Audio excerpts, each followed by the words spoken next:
There's something happening to you that no one around you seems to notice, something that's silently stealing your ability to feel pleasure in things that used to fulfill you. And this phenomenon isn't common depression. It's not just tiredness. It's not lack of gratitude or inability to enjoy life. It's something much deeper and more frightening that Franz Kafka experienced so intensely it almost completely destroyed him. You wake up in the morning and look at your routine, at the things that should bring you joy, at the hobbies that used to absorb you, at the conversation that once excited you, at the relationships that should nurture you, and you feel a strange empty, an invisible distance between you and all of this, as if you're watching your own life through thick glass that separates you from any genuine sensation of pleasure. You try to force enthusiasm, try to convince yourself that you should be happy, try to participate in things with the energy that other people seem to have, naturally. But there's a part of you that simply can't connect anymore, can't feel that simple and direct excitement that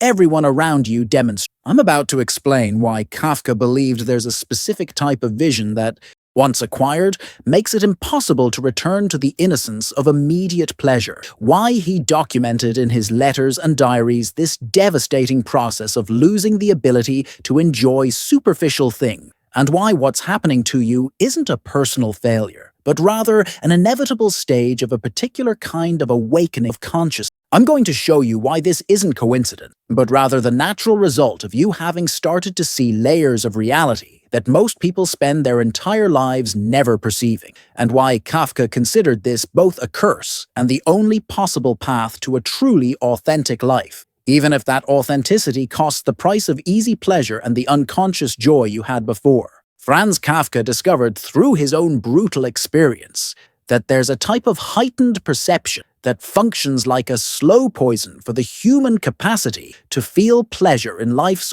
ordinary thing. And he lived this so intensely that he wrote in his letters about the impossibility of enjoying a simple walk, a casual conversation, a family meal, because his mind couldn't stop seeing the hidden layers behind every social interaction, every convention, every implicit expectation that structured the world around him. If you're feeling that things that used to give you pleasure now seem empty, superficial, almost childish in their simplicity, you're experiencing exactly what Kafka called the weight of excessive consciousness, that sensation that you've seen something you can no longer unsee, that you've crossed an invisible threshold and now live permanently on the other side, where simple and direct pleasure no longer exists because you can't turn off the part of you that analyzes, questions, sees through appearances. Kafka couldn't go to parties without feeling the suffocating absurdity of social ritual, couldn't participate in trivial conversations without feeling nauseous at the artificiality of words, couldn't accept a bureaucratic job without seeing the entire dehumanizing machinery that kept that illusion of normality functioning. And this wasn't because he was arrogant or thought himself superior, but because his psychological sensitivity was calibrated to a different frequency, tuned too finely for the coarse vibration of conventional pleasure. Society operates through an invisible mechanism that keeps most people in a state of functional semi-unconscious, where pleasure comes from externally validated sources, from small rewards that the system offers to keep you engaged, from distractions sufficiently absorbing so you never stop long enough to question the entire structure. And Kafka realized that once you begin to see this mechanism in operation, once you identify the invisible threads manipulating the social theater, you completely lose the ability to surrender to that unconscious pleasure that everyone around you seems to access so easily. But here's what really happens, and what Kafka understood with a painful clarity that he obsessively documented in his diary. The pleasure you lost wasn't real pleasure. It was anesthesia disguised as joy. It was the reward the system offers to keep you functioning within the unwritten rules that structure social reality. And when you start to see too much, when your perception sharpens beyond a certain point, you lose access to that anesthesia, but gain access to something most people will never have. The possibility of an authentic pleasure that doesn't depend on external validation or conformity to others' expectation. See what Kafka understood that explains everything in The Metamorphosis. Gregor Samsa wakes up transformed into an insect, and the first thing he tries to do, continue fulfilling his obligation, continue being the family provider, continue functioning within the role society designated for him, and only when he finally completely loses the ability to participate in that social theater does he experience moments of strange peace, of internal silence, of a different form of existence that no longer depends on approval or performance. This insight manifests in your daily life every time you try to force enthusiasm for things that everyone around you seems to love. Every time you feel that unsettling distance between you and conventional pleasure. Every time you catch yourself thinking there's something fundamentally wrong with because you can no longer get excited about the same things that excite normal people. Kafka lived this experience so intensely that he broke off 3 engagements. Not because he didn't love the women involved, but because he couldn't surrender to the fantasy of conventional marriage, couldn't pretend that wasn't a prison disguised as fulfillment, couldn't turn off the part of him that saw through the romantic illusion to access the superficial pleasure that illusion offered. And this tortured him because he desperately wanted to be normal, wanted to simply accept what life offered without question, without analyze, without seeing the shadows behind every light. The physical sensation of this is like being at a party where everyone is laughing and dancing and you're there, present in body but absent in spirit, feeling that weight in your chest that comes from realizing you're fundamentally disconnected from the collective energy animating everyone around you, that you can no longer access that simple and contagious joy because there's a voice inside you that won't stop whispering inconvenient truth about the artificiality of all of it. You look at people watching their television shows, consuming their entertainment, excited about their small achievements and socially validated accomplishments, and feel a strange mixture of envy and horror. Envy, because they seem genuinely happy with things that have become completely empty for you. Horror, because you know you'll never be able to return to that innocence, to that ability to surrender without question, to accept without analyzing, to participate without seeing through. Franz Kafka sat in the office where he worked as an employee of an insurance company and felt life draining from him second by second, feeling the absurd weight of selling his hours, his vital energy, his finite existence to feed a bureaucratic machine that had no meaning beyond its own perpetuation. And the worst part wasn't the work itself, but the acute perception that everyone around him had found a way not to feel this absurdity,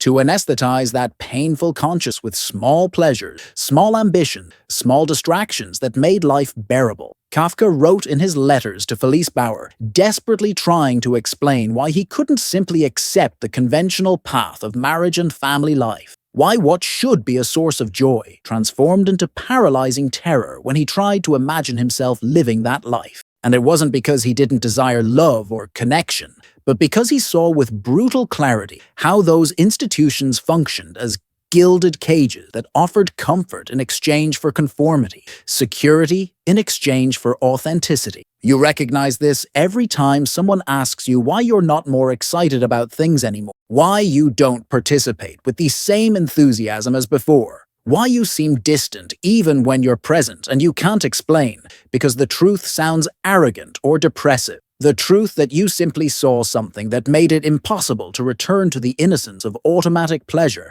that you crossed a perceptual portal that has no way back. The second thing Kafka discovered, and this is crucial to understanding why you can no longer feel pleasure the same way, is that what you lost wasn't just your individual capacity to surrender to superficial joys, but rather your participation in an unconscious collective agreement where everyone pretends not to see certain truths so that social life can continue functioning without friction. Here's the second layer of this truth. There's a silent contract that unites people in community, a tacit agreement that certain questions won't be asked, certain realities won't be named, certain existential anguishes will be kept carefully out of the field of conscious vision. And in exchange for this collective silence, you gain access to shared pleasure, to easy social connection, to the feeling of belonging that comes from being synchronized with the group. Kafka realized he had violated this contract unintentionally, that his heightened sensitivity made him incapable of maintaining that necessary silence,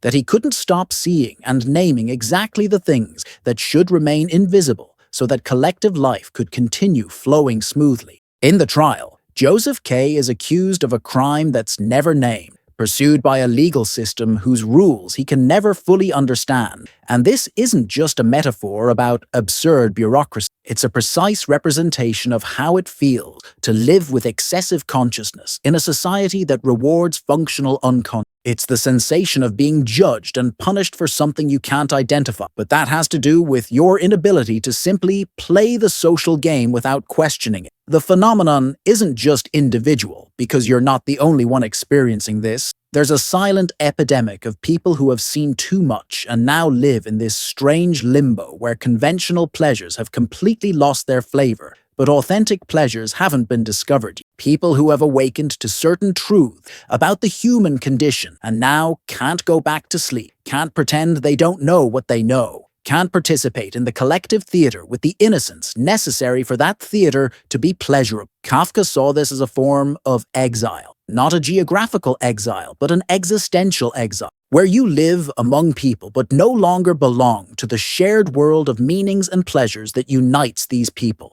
where you speak the same language but the words no longer mean the same thing, where you participate in the same ritual but they've completely lost the power to touch you. One of the most profound scholars of Kafka's work, Walter Benjamin, perfectly described this condition when he said that Kafka wrote about the experience of living in a world where all doors are open, but you can't cross through any of them, where all possibilities of pleasure and fulfillment are theoretically available, but something invisible prevents you from accessing. And this description captures exactly what you're living when you look at your life and see all the opportunities for joy you should be seizing, but that simply can't reach you emotionally. A dedicated Kafka reader shared in a letter how his work helped her understand her own experience of progressive loss of pleasure, describing how she spent years thinking she was depressed until she realized what she felt wasn't absence of energy or will to live, but rather an impossibility of connecting with conventional sources of joy,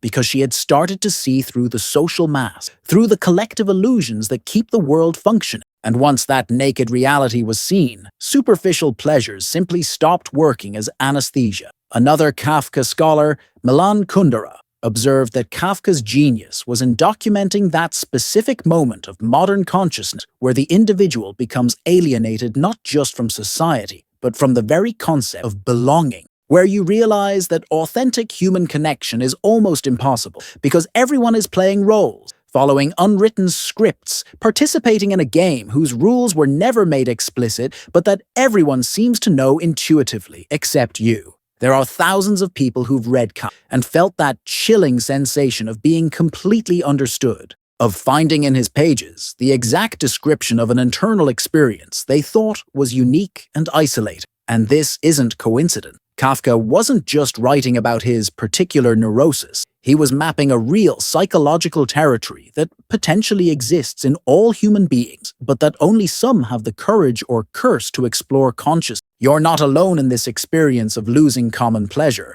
You're part of an invisible lineage of people who paid the price of heightened perception, who traded easy happiness for the possibility of radical authenticity, who chose or were chosen to live at a different frequency where the rewards are deeper, but infinitely harder to reach. The third layer of this truth, and this is the one few understand because it requires brutal courage to face, is that the loss of conventional pleasure isn't the end of the journey, but rather the beginning of something completely different, something Kafka intuited but never fully achieved in life. The possibility of a radically new type of joy that doesn't depend on anesthesia or illusion, but emerges exactly from the capacity to endure truth without needing to escape from it. Here's what few understand. You're going through a necessary psychological death, a decomposition of all the structures of meaning that kept you functioning in automatic mode. And this decomposition is painful precisely because you're still trying to evaluate your life using the old criteria, still measuring your happiness by the ruler of conventional pleasure that no longer works for you, still comparing yourself with people who live in a completely different perceptual reality from yours.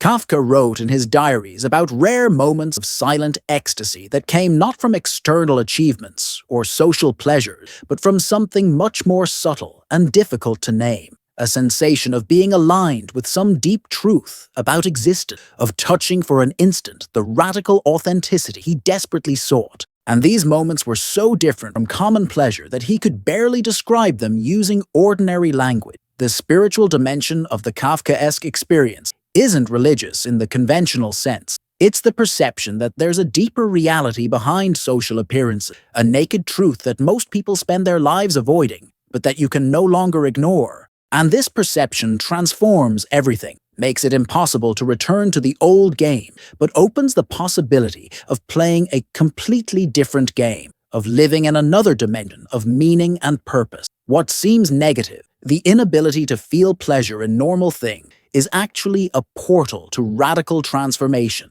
It's the sign that you're being summoned to a different form of existence, a life that can no longer be measured by conventional standards of success and happiness because it operates at another frequency entirely, at a more subtle vibration that most people don't even know exists. Kafka understood that this process of losing common pleasure was analogous to Gregor Samsa's metamorphosis. You're transforming into something different, and during the transformation, you're no longer what you were, but haven't yet become what you will be. And this intermediate stage is characterized exactly by this sensation of not belonging anywhere, of not finding pleasure in the old source, but not yet having discovered the new sources that correspond to your new form of being. The psychological mechanism behind this phenomenon works through a process we can call hyperstimulation of reflexive consciousness, where the part of you that observes and analyzes has become so active it can no longer turn off long enough to allow direct and unmediated experience of pleasure, creating a permanent distance between you and your own experience, as if you were always one step behind yourself, always observing instead of fully living. Kafka mapped this internal process in his letters with surgical precision, describing how his mind functioned like a machine that couldn't stop processing, questioning, seeing implications and consequences in every simple action, so that even the most basic gesture of pleasure transformed into a complex philosophical analysis that completely destroyed the spontaneity necessary for that pleasure to be genuinely felt. You can recognize this mechanism operating in your own life whenever you try to enjoy something, and notice there's an inner voice making commentary, observing your reaction, questioning whether you're really feeling that or just performing the sensation of analyzing whether that pleasure is authentic or socially conditioned. And the more you try to turn off this voice, the more present it becomes, creating layers upon layers of self-observation that completely distance you from immediate experience. What happens neurologically is that the brain circuits responsible for reflection and metacognition become hyper-developed relative to the circuits responsible for direct and immediate experience, as if you had a mental muscle that grew so much it now interferes with all other movements. And this isn't a vague metaphor. It's a precise description of how certain people develop neural patterns that favor analytical processing at the expense of visceral experience. Kafka lived trapped in this pattern where every moment of potential pleasure was instantly crossed by layers of analysis that completely neutralized, where he couldn't kiss a woman without thinking about the sociological implications of the kiss, couldn't eat a meal without contemplating the absurdity of human nutrition, couldn't walk down the street without seeing the entire invisible social machinery that structured that simple act of walking. And this wasn't because he chose to think in these ways, but because his mind had been calibrated at a frequency where these thoughts were automatic and inescapable. Demonstrating how the viewer can recognize this mechanism operating involves identifying that specific moment where you realize you're thinking about living instead of simply living,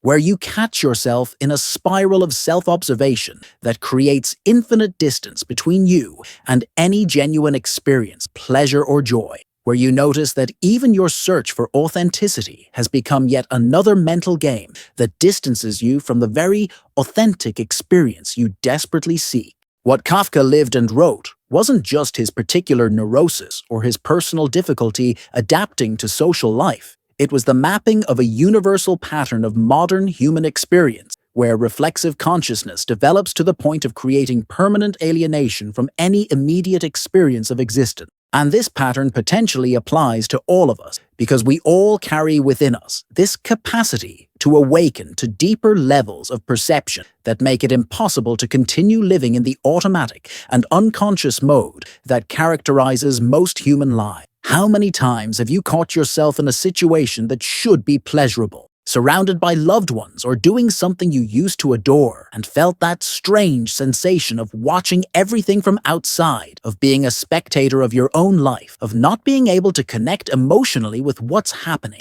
even though you desperately want to feel something real? This isn't your failure. It's a structural characteristic of a certain type of consciousness that emerges when you stop accepting ready-made narrative about what should make you happy and begin to question the very foundations upon which the entire structure of human pleasure is built. The personal becomes collective when you realize that millions of people are living this same experience of silent disconnection, of progressive loss of the capacity to feel pleasure in conventional sources, and most of them think they're alone in that there's something fundamentally broken, that they've failed at being normal humans because they can no longer access the simple joys that everyone around them seems to enjoy so easily. The individual becomes archetypal when you recognize that Kafka was documenting not just his particular journey, but a journey that belongs to the very structure of evolving human consciousness, a pattern that repeats across different cultures and epochs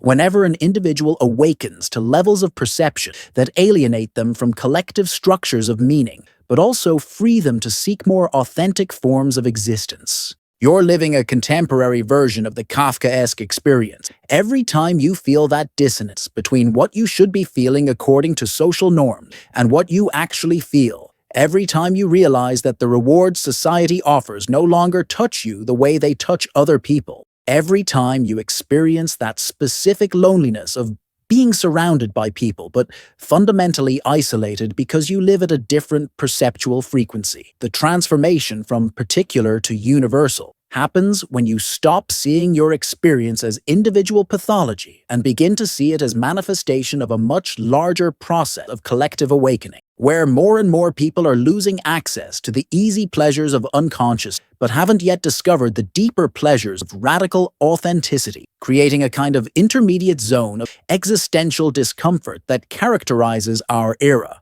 Kafka discovered that the way out of this perceptual prison isn't in trying to return to lost innocence, in forcing yourself to feel pleasures that no longer touch you, in pretending a joy you don't genuinely feel, but rather in completely crossing through the experience of disintegration of old structures of meaning until reaching something radically new on the other side, a type of existence that no longer depends on the psychological crutches that sustain most human lives. What Kafka understood was that this death of conventional pleasure is an invitation to be born into another dimension of experience, where what matters is no longer whether you're happy according to socially validated definition, but whether you're living according to some internal truth you can barely articulate but recognize as undeniably yours, as that which marks you as a unique individual among all other human beings who have ever existed. The real and accessible process doesn't involve magical techniques or quick solution, but rather the courage to remain conscious during the decomposition of old sources of meaning, to not flee into distractions when anguish becomes unbearable, to not anesthetize the pain with the palliatives that society offers so generously, to simply remain present to your own experience, even when that experience is of complete emptiness, of total absence of pleasure or meaning. Kafka wrote compulsively as a way of remaining present to his own existential anguish, of not letting that experience dissolve into forgetfulness or be rationalized into convenient category, of keeping alive the flame of painful consciousness because he intuited that on the other side of that pain there was something essential he couldn't name, but that was worth seeking even at the cost of never finding it completely. Genuine hope doesn't come from promises that you'll return to feeling old pleasures or that you'll discover some mental trick to turn off your heightened consciousness, but rather from the possibility that there's a totally different type of fullness available to those who can endure truth without needing to mask it. A type of joy that doesn't come from external stimuli or social validations, but from something much deeper and more stable that emerges when you stop resisting what is and completely accept your own nature, even if that nature puts you in permanent conflict with the world's expectation. Metamorphosis is possible not in the sense that you'll transform into something that finally fits perfectly into society, but in the sense that you can transform into something so radically different that the question of fitting loses all relevance, where you find a way of existing that no longer depends on external approval or conformity to collective standards, because you've discovered an internal source of validation that's stronger than any reward the world could offer. Kafka never fully achieved this in life, died young and tormented, but he mapped the territory, left a trail for others to follow, showed that it's possible to live consciously even when that consciousness destroys all conventional sources of comfort and pleasure. Everything we've discussed here can be synthesized into a central truth that Kafka lived in his own flesh and documented in his work. The loss of the capacity to feel pleasure in conventional things isn't a symptom of depression or personal failure, but rather an inevitable consequence of a specific type of perceptual awakening, where you begin to see the hidden layers of social and psychological reality that most people spend their entire lives never consciously perceiving. The 3 layers of truth we revealed work like this. First, you lose access to automatic pleasure because you see through the illusions that sustain that pleasure. Second, you realize this loss isn't just individual, but the result of having violated a collective contract of silence about certain uncomfortable truths. Third, you discover that this apparent destruction is actually a portal to a radically different form of existence that no longer depends on the psychological crutches that sustain conventional lives. Your experience of seeing everything lose its flavor,